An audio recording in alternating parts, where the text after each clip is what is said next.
All right, this is the Big Douglas Show, and my guest today is Mark Tyler from Hogs Haven. How are you, Mark? I am good, Doug. How you doing today? I'm doing well. Now, the site that you write for, that is your baby. Who came up with that thing, and how long have you been with it? So let me see. I've been with Hogs Haven since 2010, I believe. Ken Okay. Marigola was our guy, and he kind of brought me aboard. And we've had some leadership different changes over the past couple of years, but we've kind of hung together with a core group of guys that have been there doing the writing, doing the reporting. So it's been a great community. And it is nice for you guys because the name that was chosen, you won't have to change it. If you were Redskins, Haven or whatever it might have been, then you'd have had Yep. to figure out which way you wanted to go with that thing. So fortunately, you won't, because I know a bunch of people that have that are stuck kind of in a middle ground trying to figure out what they'll do there. Yeah, we're going back to nostalgia, so we're never going to lose that. Hey, listen, if it becomes the new name, so be it. We got some nice branding that they may want to come and approach us about. So we'll see. That's good. All right. Well, look, let's start with the little trivia today. I've got a list of players on the team, and we'll see if you can guess where they went to college. Ooh, this will be fun. Uh, Sorry, we've done this a couple of weeks, so we're running out of players. It might be a little Uh-oh. difficult today. We'll see. How about the new guy, Charles Leno? So Leno, oh goodness, wow. We're looking at the Midwest Chattanooga region. State. No, no, I lost. I'm lost on him. It's a tough one. Boise State. Boise Boise State. State. Okay, Yeah. all right. Cornelius Lucas. Oh man, you're killing me with these guys, these I know. journeyman guys. I told you. I'm sorry. Wow. Uh, Purdue. Kansas State. Wow. Kansas State. Yeah. We're learning together. I didn't know these. I know a lot of them. I didn't know these guys. A bunch of these guys. How about Adam Humphreys? Man, I'm stumped again. You got me. I can't even take a guess on Humphreys, and I should know this one. Clemson. He's a Uh, Clemson guy. I think he was there with Deshaun Watson. yeah. So maybe so Hunter Renfro followed in his footsteps. Correct. That's about right. Very, very similar type of player. Yeah. Everybody's favorite, Trust Way. I knew you were going to ask me Tressway. Australia. I don't even know. Oklahoma. Was he an Oklahoma Oklahoma kid? for I sure. did not know that. Listen, I'm usually And pretty good at these. I listen, I am too. I told you I felt bad. It's a tough list. We really have done this for like a month now. So we're running out of players. Last one, John Bostic. John Bostic, Florida. Florida. Finish up on Gator. an easy Chomp one. chomp. Yeah, you got to throw me an easy bone here and there. I that was the bone there. Let's do you think John Bostic makes this team? I saw you. Let's start like this. The piece came out you did yesterday. I read it. It was really good. It's about the evolution of the Mike linebacker. John Bostic has been that guy. He has been the throwback middle linebacker. Do you think he'll make the team? So I think he does make the team just because we don't have a lot of other options behind him. Where I'm seeing him fit in best with this team now is at a Sam linebacker where he's a 30% snap guy on defense, helping to mentor some of these younger guys like Holcomb and Davis. I do think he has a role in this team, but I hope we have better options when we look to our nickel package because where Bostic struggles, is dropping into coverage and read and reacting. He doesn't have the loosest hips in the world. His eyes are good, but he just doesn't have the athleticism to get where he needs to go. And to ask him and turn and run with a tight end going down the seam is a little bit scary. So, yeah, I think We've he makes the we've team. seen that movie. It is scary. We've seen him in coverage a lot last year. And listen, there was some good and some bad, but I think the bad outweighed the good. And, you know, this switch, this evolution to this new type of inside linebacker, whether you want to call him your Mike Sam, your some people call him their Mike Will, but they're more of a transitional piece where you can play either or. And I just don't see Bostic fitting in our defense in either one of those positions. So if he's going to play, he'll probably play as a strong side guy on first and second down. And then when you come to third down, we go into a nickel. I see him getting subbed out. for that extra D back. Do you think they'll get Jamin Davis up to speed fast enough to start the season in the Mike role? Well, here, this is an interesting dynamic because last year we all knew that Holcomb was working a little bit at middle linebacker in training camp. He was cross training there. So they were kind of getting him prepared and getting him ready if he had to step into that role last season or looking ahead to this season. So it could be a natural fit for Cole to play that role as the Mike. But in my piece yesterday, I did write about Tampa Bay a little bit, and where I see Tampa Bay coming into parallels with us are they have two outstanding linebackers in Levante David, and obviously their young guy Devin, there, yeah. Devin White. So I think we could kind of emulate that role a little bit, where we use Holcomb and Jamin as basically interchangeable. So based upon the defensive offensive personnel that comes out, you can flip flop those guys. It's just going to be more of who gets the green sticker on the helmet to this point. I have been floating around this, what we're calling a shark attack defense, 5-2-5, so that we can get as many. I mean, that's kind of where the beef of this defense lies, right? And those 5 defensive linemen and all the safeties and D-backs that are there. What do you think about that? Well, I mean, I floated the idea of running a 4-3 under look a little bit, and I love Shaka Tony in that Sam walk-up linebacker spot. So basically, you're looking at 5 guys walked up to the line of scrimmage. You kick Jonathan Allen out to a 7 technique. On the other side of Jonathan Allen, there you have Tony as your walk-up. On the opposite side, you play a wide 9, and that could be Montez or that could be Chase, and they can rotate. It could be a situational defense where you need to get those guys some rest and you can do this look. And obviously you have, Settle or Payne inside. And I was to be back this year, right? That's correct. So I love that 4-3 under look. Obviously we talk a lot about the Buffalo nickel now, where you're looking at the 4 defensive linemen in an even front, looking at that hybrid defender, whether it be a Hudson, whether it be a Curl, whether it be a Collins. So I think those are all interesting, but I look at base defense as being nickel right now. I mean, how many teams Absolutely. run base defense over 40% of the time? It's very, very, very few. And you mentioned it, so I'll ask you, Kaliki Hudson, I think they've got big plans for him this year and are excited about what he can do. What do you think about him? So I think he is, we obviously came out of Michigan as a safety, started in Michigan as a safety and then transitioned to linebacker, so he's kind of like that hybrid, like that warrior type of player, or what, Jack Del Rio may refer to as his Buffalo nickel defender. So a little bit undersized, but fast. I think he was a 4.5 guy at the combine that year. He can hit, he can tackle, he can cover. Not the loosest guy when it comes to hips, so definitely don't see a pure safety with him. That's why I think the hybrid defender role fits him best. But, if he's floating between 220 and 230 pounds, and his frame is not the biggest, he's a 6 foot tall guy, maybe just a tad bit under. But if he can float around that size, he can play a linebacker in today's NFL, and he can definitely play in space, which is where I like him a lot. So imagine this type of scenario. Imagine that we have Davis sitting in the middle. We have Holcomb that can play as a Sam in base, and then they can move him around in nickel. But Hudson could be your traditional will linebacker. And I think he could do a good job in that role, because when you drop in a nickel, you have no problem putting him out there covering a tight end in the slot, or even playing a running back that would split out wide. So he has that ability, and he's definitely an intriguing candidate this year for that hybrid role. I say Landon Collins, and you say what? I say I'm going to be very quiet. I think know. I mentioned that. You on said Twitter that, but that's not what we don't do quiet on the show, Mark. All right, I'll kind of spill the beans here a little bit. Not gonna lie, I'm a big Landon Collins fan. I have been since he came out of Alabama. Actually, I followed the kid since he was in high school. I remember the day he committed to Alabama. So been a fan of his. Would have loved for us to draft him when he came out. Obviously, we didn't have that opportunity.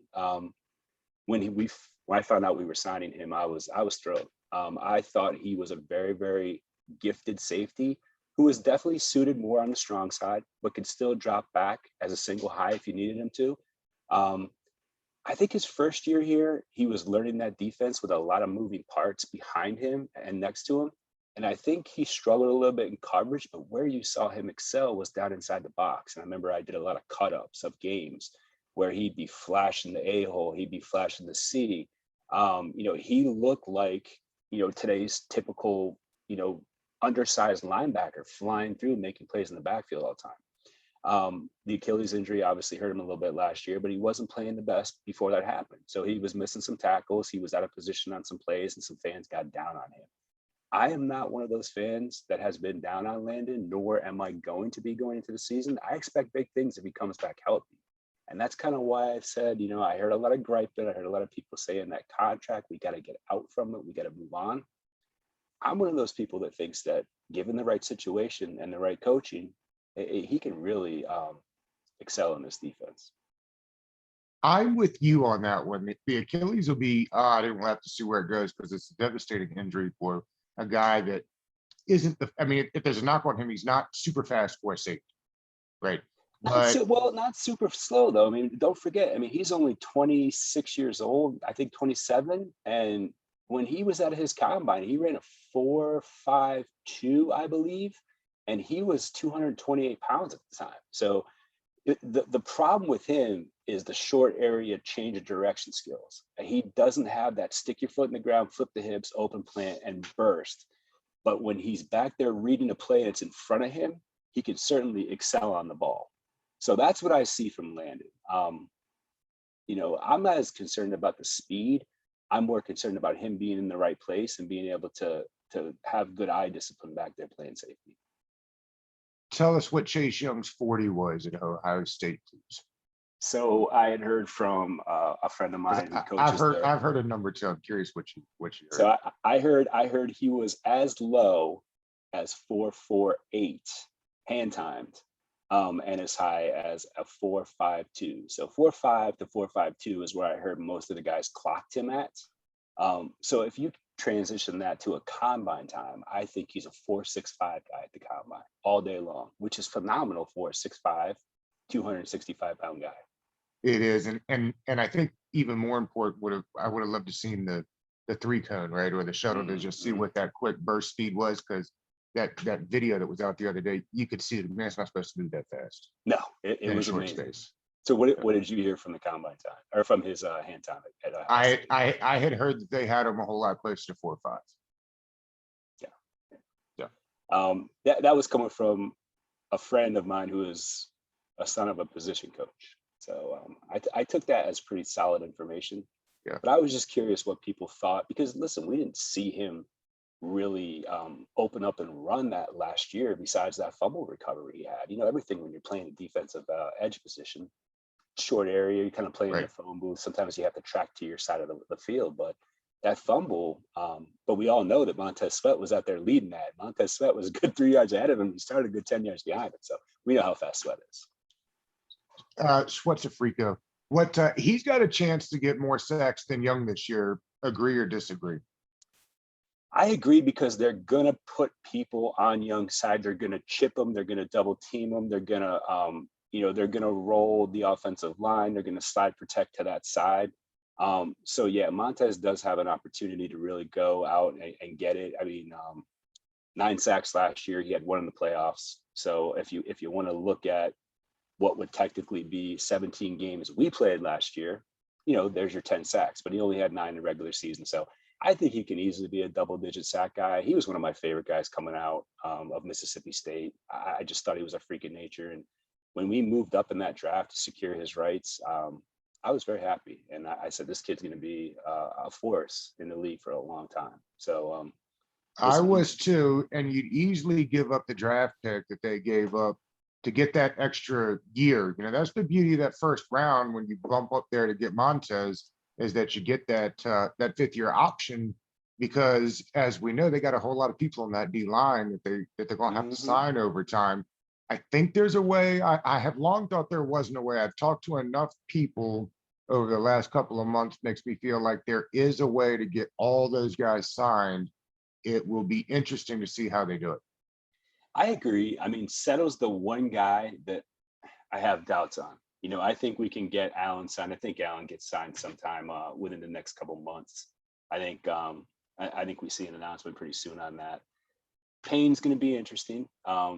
See where he comes in. He had a great rookie year. His sophomore year, he slumped a little bit, and then he came on very, very strong again last year. Stedo is going to be the guy that's interesting to me, because what do you do with, like, technically your fourth defensive lineman? I mean, do you pay him 8, 9, 10 million a year?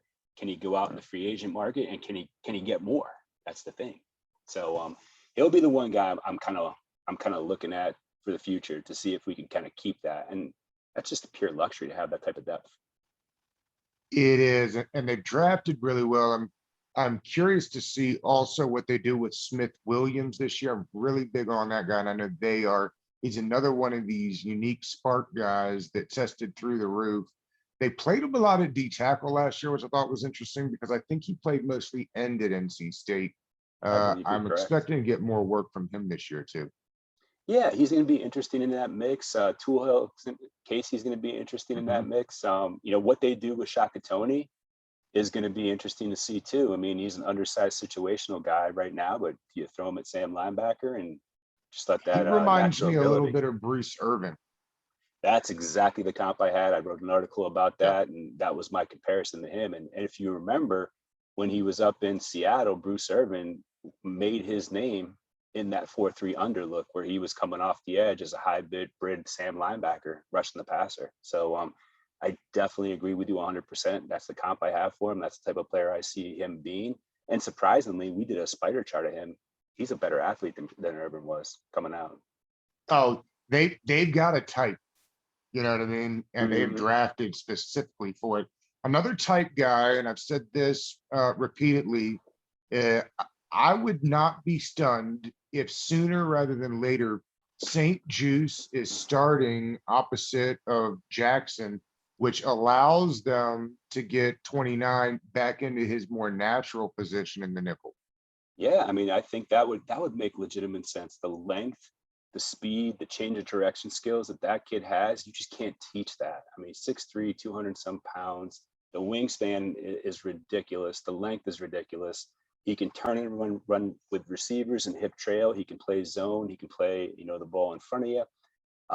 I definitely see that as being a legitimate option this year.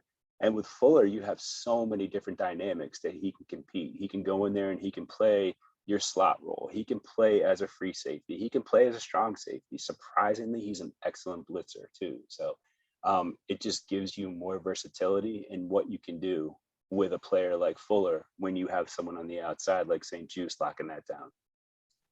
They have been running Everett at free safety, which astonishes me. I guess it astonishes me more that he actually looked good in the small amount of time he was there before he got hurt. I am a Reeves guy. What do you think? I think he'll end up starting at free safety. I'm not sure McCain even makes the team. What are your thoughts there? So I've been mixed on Reeves. I thought Reeves came in and played good last year in a difficult situation, but he wasn't perfect by any means. Communication was his strong suit. He's an undersized guy, not the fastest guy in the world, but he reads the ball well. He reacts to plays and he understands route concepts. So that's something that he has going for him. With Everett, he's a vicious hitter, but you also see gaffes every game where he'll commit a stupid boneheaded penalty because of that. So I think he's a little bit better overall athlete. He was a former cornerback that transitioned to safety. So a lot of people don't know that he had those hips. He had those ball skills that you look for. He was also our special teams captain. So a lot of people were saying, I don't think Everett makes his team. And I kind of argued against that, saying I think he does just because of his special team prowess. But I'd be shocked if he doesn't make the team. No doubt. He's been the special teams captain. No doubt. yeah, I'd be more stunned if they kept McCain over Everett. well, McCain is so versatile too, though. I mean, he can also play the slot. He was a very good slot cornerback last year. He actually rated higher from the slot than he did from the single high position, but fiery competitor, still relatively young. He can move. He's not the biggest guy in the world, but they say teammates gravitate toward him. He's a natural leader back there. I think he's the type of guy that Ron will love, not only on the field, getting guys in the right position, but in the locker room. And I think that versatility just makes him stick because he's very good in the slot. And you know how guys get dinged up. We saw it with Stroman. We saw it with a bunch of guys last year. Sure. So Yeah. I have him making the team right now, but we'll have to see how he looks in TC. It will be interesting to see. They have so many versatile parts back there to kind of see what those two mad scientists come up for that back end will be interesting.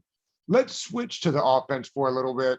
I'm sorry if this gets you in trouble because I know that the Heineke hive comes after you like they do me, but Fitzpatrick will have to be just awful to lose the job anywhere before the first game of the season, right? Yeah, I agree. I mean, I joke around all the time about the Heineke Howlers, just trying to get them going. Yeah, no, listen, I'll be the first one to tell you, I do not hate Taylor by any means. Right, sure. I just need to see more than 2 games, 2.5 Oh. games, 2 career starts with an 0-2 record and more turnovers and touchdowns. I need to see more. So I understand why our fan base, who's been desperate for a quarterback for decades, is latching on to a guy like Taylor. He's a great story. I mean, guy comes out That's of right. nowhere, you know, then he goes into the XFL, then he's out of the league for a year and a half. He comes off his couch after taking finals, leads us to a really nice game against Carolina as he came in mop-up duty toward the end after Alex got hurt. And then playoffs, he had a great game. But listen, it wasn't perfect by any means. And so I just like to keep people in check and give a little reality check when I can. Having said that, I think you're right. Fitz would have to fall completely on his face for him not to be the starter going into the season. And unlike what some people think, I think he has a long leash. A really long leash. And I don't think, I personally don't think he'll need it. I mean, the guy has played extremely well the last couple of years. We say it all the time on this show. People hate to hear it, I think largely because I don't know. I don't even know why people hate on Fitzpatrick. I think he's in line for 4,300 yards this year. Yeah, with that 17th game this year, I think I projected him right around that area too, with more touchdowns, doubling his interception total. And he's got weapons right now on offense, which is scary, and they're versatile, and you can move them all over the formation. And it's exactly what Scott Turner wants to do. And the thing with Fitzpatrick is he's so smart that you can give him control of that offense and he can check you into the right play at the line of scrimmage. Not to say Taylor's not. Dwayne didn't have that ability. We saw it. You're basically calling plays for him on a wristband and saying, hey, if this doesn't work, here's your one check. But with Alex, we saw it. He was checking us into better plays. He just didn't have the ability to make some of those throws. But I believe Fitzpatrick will do a good job this year. I think he's gonna take this offense to another level with all these weapons we have. We talk to enough national guys on this show. They're high on Turner as a play caller. I like Turner as a play caller. The fan base, I think, is either hates Turner, it feels like, or is still in wait and see mode. I get wait and see mode. I'm not sure why I get the hate for his play calling, because the last couple of games when he actually had people in there that were willing to kind of run the offense, it looked innovative to me. Mm-hmm. I agree. There's no middle ground with him. I said last year when he came aboard that I was very impressed with him, and there was a rocky start last year. The first 5 games were a little bit ugly. There was reasons for that though. What I think he does very well is he'll tailor his offense to fit the personnel that he has. I think we saw that last year. He'll do it with his quarterbacks. He'll do it with his receivers, but we did not have any weapons on the outside opposite Terry. So he was very limited as to what he could do and how he can do it. Where you see him at his best is with route combos. He uses a ton of motion to kind of make sure the defense dictates to him what type of coverage they're in, and then he'll be able to exploit that. Play action is what we didn't see a ton of last year, which I think we're going to see a hell of a lot more this year, especially with the deep threats that we have. And what he loves is he'll run a deep route with an opposite deep over concept and rub routes underneath or angle routes with his backs. And you just can't cover that. And I think he's such an innovative play caller. I just don't think we've seen the best of him yet. But those little glimpses, us guys that love to watch film, we can pick those things up and we go, wow, that's some serious shit right there. McKissick had 80 catches last year. I know. It's unbelievable. 80. Unbelievable. It's Unbelievable. it's so unbelievable. And Evan Silva was on with us and said that the league didn't even think McKissick was going to catch on with a team. Oh man. Like that he was just nobody really cared and there nobody had really a role for him. And this team knew exactly what they wanted to do with him, and it was incredible. And that's with Gibson missing games. Yeah, I mean, Gibson missing games definitely hurt, but he stepped it up. You know, just like Gibson, he was a former receiver in college, Yeah. so he knows how to run the entire route tree from the outside. You can put him in the slot. You saw him move all over the formation last year. It reminded me a little bit of John Beck and Roy Halou. You remember that Yes. year? Yes, of I course. think Look, I think Halou how caught many what did 12 receptions in one game, maybe even more. But yes, yeah, that's right. Set the record. How many tight ends do you think they'll keep on this team? I've been trying to sort out the tight end room is interesting, right? Because mhm. I think we know about Logan Thomas. From everything I understand, John Bates has the best hands of anybody in the draft, not named Kyle Pitts. So I'm sure that they like him. They picked up Ricky Seal Jones, who is still fairly young and productive. And then, of Mhm. course, they've got the Brazilian. Does the Brazilian make it on the practice squad? He goes to the practice squad. I mean, I'm not sure the exact rules of the practice squad because I know he's got some guaranteed money. I know he's so raw, but I wonder if another team would be willing to take him off their practice squad, which makes me feel how many tight ends do you think they'll keep? I mean, I think we go with three. And I don't think Reyes makes it. I think Reyes goes to the practice squad unless he comes out and just completely blows people out of the water in training camp. He's been working with Logan Paulson, so Logan's been talking a little bit about what he's been doing with Reyes. And listen, he's a work in progress. You can see it on the way he runs his routes. He doesn't sell his routes yet. He's very stiff and upright in his demeanor when he's running. Um, Blocking is going to be a challenge for him. You know, he's working on things like, you know, his kick slide and his jump kicks, and it's going to take a while. So I think we keep three tight ends. You know, Bates for me was a head scratcher in that draft. There was a couple other Okay. guys that I thought we were gonna maybe target before him. Brevin Jordan was one of those guys, but I heard he came off terrible to teams and had really, really bad interviews. So Ron being a character guy, now it Yeah. makes sense why maybe we stayed away from that. But I thought we needed a mismatch threat at tight end, someone who'd come in and instantly give us that Joker type of tight end. And Bates is the opposite. You know, he's an inline guy. He's a wide Yes. tight end. So Mhm. a little bit different for me. I know he's not the most, you know, dynamic athlete in the world. You know, I've heard he has great hands. I didn't watch a ton of film on him coming into the draft, but I labeled him as rather pedestrian when we picked him, and I got torn apart for that. So I'm a little, I'm a little torn on him. I don't know how he's going to be, but we'll see. The big kid. The other one that floats around the Twitterverse is the wide receiver room. I've got Adam Humphries out. A lot of people give me grief on that one. I think we know the four that are in for sure, assuming that they keep six. What do you think that receiver room looks like? Yeah, six is definitely my number two. You know, like you mentioned, Brown's not going anywhere as a rookie. He's got tremendous upside. You know, Terry and Curtis are going to be your top two guys. I have Humphries in. I think he's your only true slot guy there. I mean, Curtis can play the slot. He can play running back, but I think they're going to use him outside because they want to, you know, take advantage of that He 4-3-1 actually scheme he played has. outside at Ohio State, I think, more than people realize. He did 100%. And Yeah, but you can move him around the formation, which is sure. nice. Turner will love that. But I have Humphries in. I think if Sims has a good training camp, he showed a lot last year, and Mhm. when they called upon him, and he made I some big have plays. I have him in. Yep. And I also have Harmon in, and the guy that I have on the outside of the bubble right now looking in is AGG, and I can Right. tell you right now he did not impress me last year. I I said to so many people, the kid cannot gain separation. He doesn't have quick twitch ability off the line of scrimmage. He doesn't use his hands well. He gets jammed. He lets defensive backs get into his chest plate, and he just wasn't gaining any separation on his routes. I think he caught one ball for 3 yards last year. He had a terrible year. Yeah, it was bad. So I have him on the outside looking in right now. So I have us keeping six, but I have Humphries being in.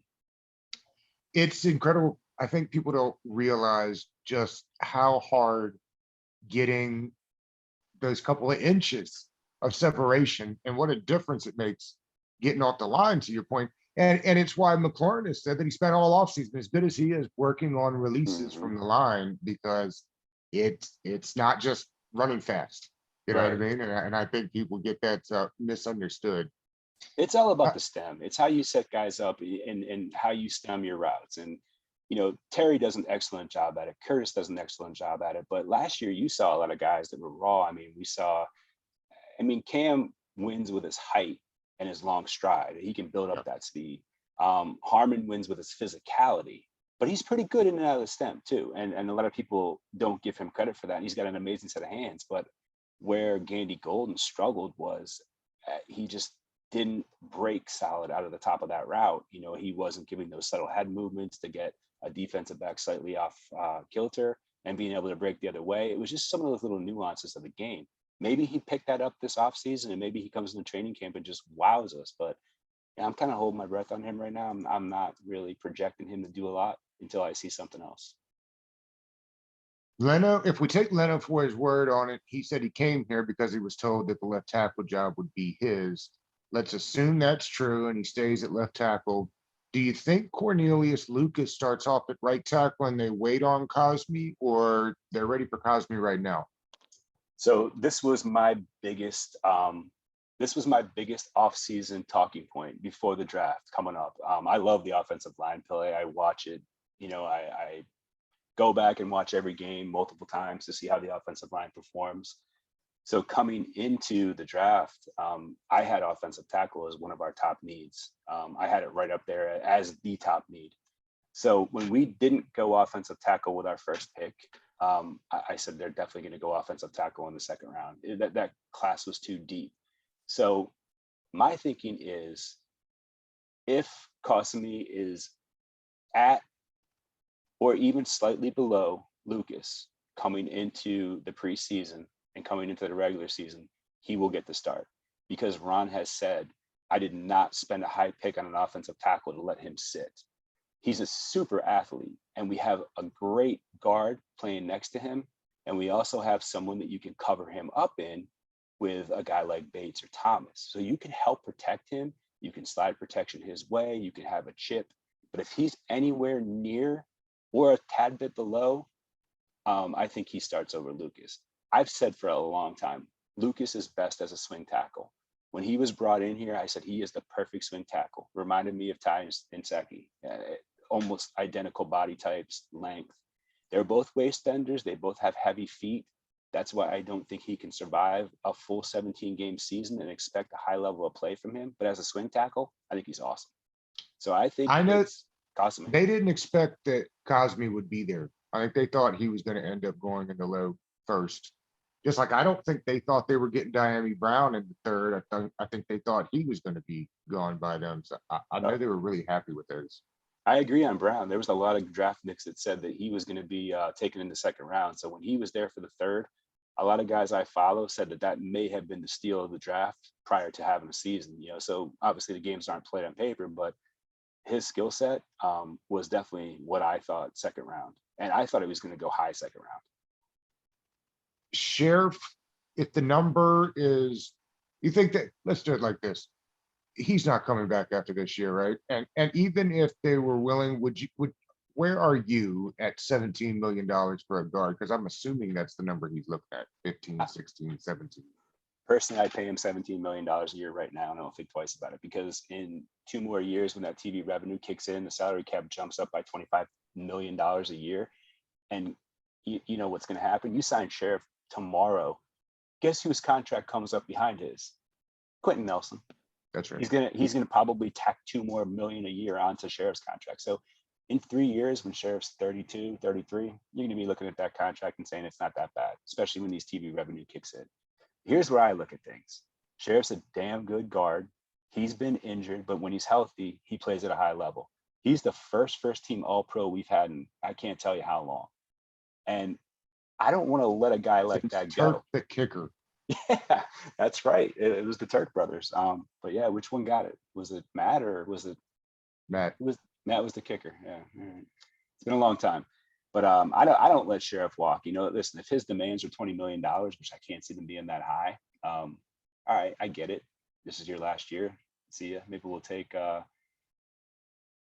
I don't know, maybe we take Charles and kick him inside the guard. Maybe he shows a little bit and we can kind of cover for that. But, you know, if we can sign a deal for him with 17, 18 million right now, I pull the trigger and I don't think twice about it, because there's going to be guys coming up behind him a week, a month later that are going to be making $2 more million a year than him. So he's an all Do pro you, for a reason.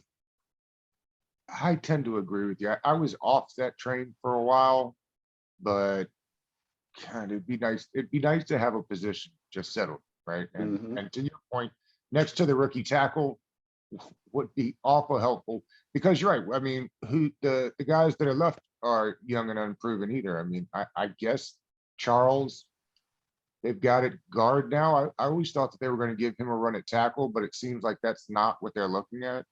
Yeah, I mean, Um, I see him listed on some depth charts as a tackle. You have two tackles right now who are on 1 year contracts. So Leno's on 1 year deal, and Lucas is on the 2nd year of his contract. So they're both going to be free agents next year.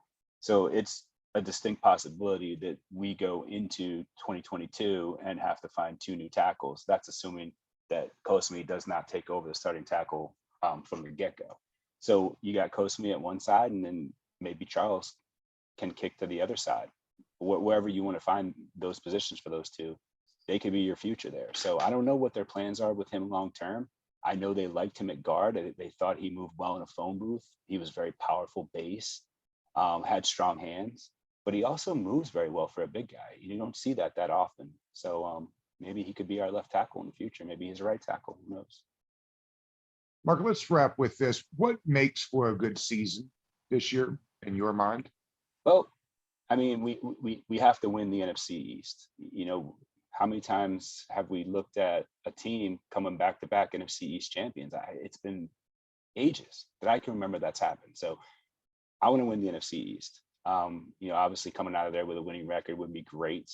I don't think the East is going to be as bad as it was last year. Agreed.